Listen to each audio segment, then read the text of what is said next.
Jelang pemilu 2024, masyarakat negeri Kayeli deklarasi seruan damai.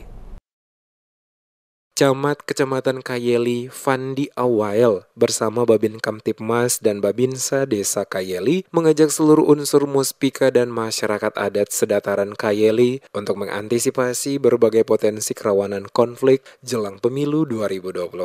Demikian disampaikan Fandi Awael dalam forum pertemuan bersama antar masyarakat dan unsur muspika di Balai Pertemuan Desa Kayeli dengan mengusung tema melalui semangat Kai Wait, mari kita ciptakan Kamtibmas yang kondusif di negeri Kayeli dan sekitarnya jelang pemilu 2024. Menurut Wael, dengan kerjasama yang baik antar masyarakat dan pemerintah, diyakini akan mampu menangani berbagai potensi kerawanan konflik jelang pelaksanaan pemilu 2024, khususnya di Petuanan Kayeli maupun kawasan tambang Gunung Botak yang riskan akan bentrok antar penambang. Masyarakat diimbau agar dapat meningkatkan kewaspadaan dini akan potensi konflik jelang pemilu. Peran serta tokoh adat di dataran Kayeli dalam aspek budaya sangat dibutuhkan untuk menghalau berbagai informasi hoaks maupun aksi intimidasi dan provokasi pada musim kampanye. Sebab di tahun politik banyak berseliweran informasi hoaks yang bertujuan untuk memecah belah persatuan demi kepentingan kelompok tertentu. Dalam pertemuan tersebut juga dilakukan deklarasi damai bersama masyarakat dan tokoh adat negeri Kayeli mendukung pemerintah daerah dan aparat keamanan dalam menjaga Kamtibmas di kawasan tambang Gunung Botak dalam rangka mensukseskan pemilu yang aman dan damai.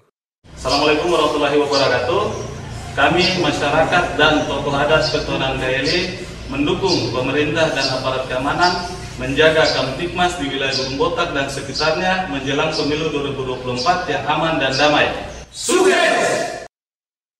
Pada tempat terpisah, masyarakat adat Soarpito Soarpa, Petuanan Kayeli, di bawah pimpinan Kepala Soa Yohanes Nurlatu, melakukan deklarasi damai jelang pemilu 2024 di Balai Adat Tanah Merah Desa Weflan, Kecamatan Lolong Guba, Kabupaten Buru. Selaku Kepala Soa Tanah Merah Soarpito Soarpan, Petuanan Kayeli, Yohanes Nurlatu mengajak semua pihak, terutama masyarakat adat di Petuanan Kayeli untuk menjaga Kamtibmas tetap aman dan damai dalam segala aktivitas. Penegasan ini disampaikan supaya upaya dan langkah mendukung Polri menjaga ketertiban masyarakat di tengah-tengah dinamika Kamtibmas yang kian dinamis jelang pemilu 2024 mendatang. Utamanya untuk masyarakat adat yang bermukim di kawasan tambang Gunung Botak dan sekitarnya. Dalam kesempatan tersebut, Kepala SOA menegaskan agar masyarakat tidak mudah terprovokasi dan terintimidasi oleh kelompok tertentu yang dapat memperkeruh situasi Kamtibmas. Menurutnya, hal ini merupakan tugas mulia para tokoh adat untuk saling bersinergi bahu-membahu membantu pemerintah dan Polri dari berbagai isu yang sedianya dapat berdampak terhadap stabilitas Kamtibmas.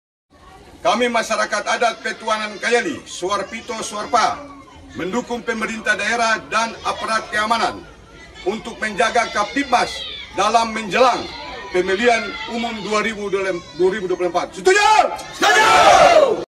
Yohanes Nurlatu menyebutkan cara sederhana dalam membantu tugas Polri dan pemerintah yakni tidak serta-merta menerima berbagai informasi yang belum diketahui keberadaannya, apalagi melalui media sosial. Seperti diketahui saat ini, berbagai informasi sangat mudah tersebar di media sosial, sehingga setiap orang perlu untuk menfilter kembali agar tidak mudah terprovokasi. Melalui semangat Kai Wait, dirinya mengajak untuk menguatkan persatuan dan kesatuan masyarakat adat Soarpito Soarpa. Persoalan Kamtibmas bukan hanya milik Polri dan pemerintah semata, namun ini merupakan tugas bersama yang selalu dikedepankan oleh segalanya. Oleh karena itu, Yohanes Nurlatu selain mengajak untuk selalu menjaga persatuan antar sesama, ia tidak lupa juga memberikan apresiasi dan terima kasih atas upaya Polri yang terus menjaga keamanan dan ketertiban masyarakat di Pulau Buru, khususnya di kawasan Peti Gunung Botak dan sekitarnya.